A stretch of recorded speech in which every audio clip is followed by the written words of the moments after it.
That group as well, running for office in the midterms. Our next guest is helping to usher in a rainbow wave with a record number of LGBTQ candidates, more than 400 running for office this year. Former Democratic Mayor of Houston, Annise Parker, joins us now. She's the president and CEO of the LGBTQ Victory Institute and Victory Fund. Thank you very much, Annise, for being on this morning. Tell us why you are running at this point. What's your biggest message?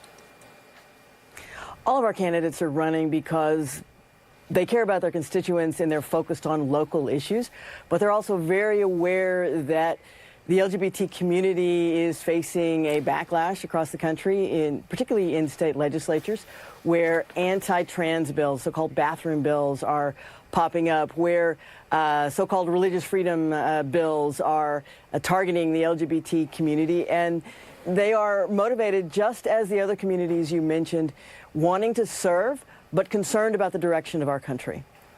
And talk about this rainbow wave that you're looking at and you're running. We got 400 LGBT candidates running for office this year across the board. What is this inspired by? And is it Trump-based? It's partially Trump-based, but it's not just that. It is a concern about the direction of the country all across America. While there is a very real fear that the Trump administration will roll back a lot of the progress that we've made in the LGBT community, the worst of the bills that are targeting us are coming in the state houses across America. And we have an unprecedented number, as you said, more than 400 out LGBT candidates running.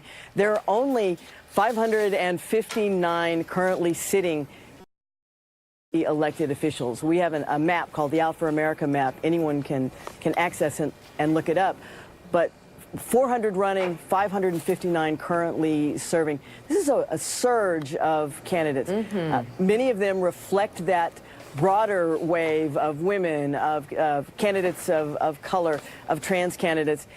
We have a handful of Republican candidates, a very tiny handful of Republican candidates, but these are people who are values-driven leaders who want to serve their community, who happen to be LGBTQ.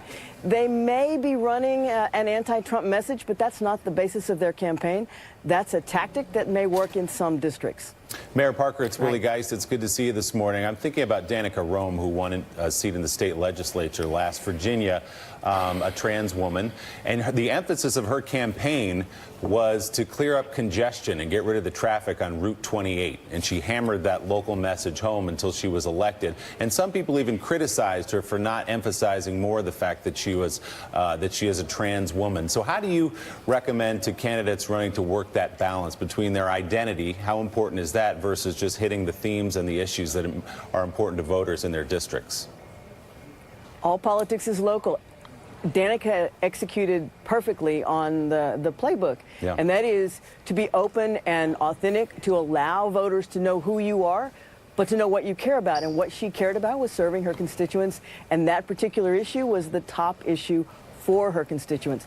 That's what we ask our candidates to run on across America, and that's what they're doing. They're running for the same reasons anyone else runs. They want to serve, and you have to match your district, and you have to understand your district. Annise Parker, thank you so much for talking about the surge of these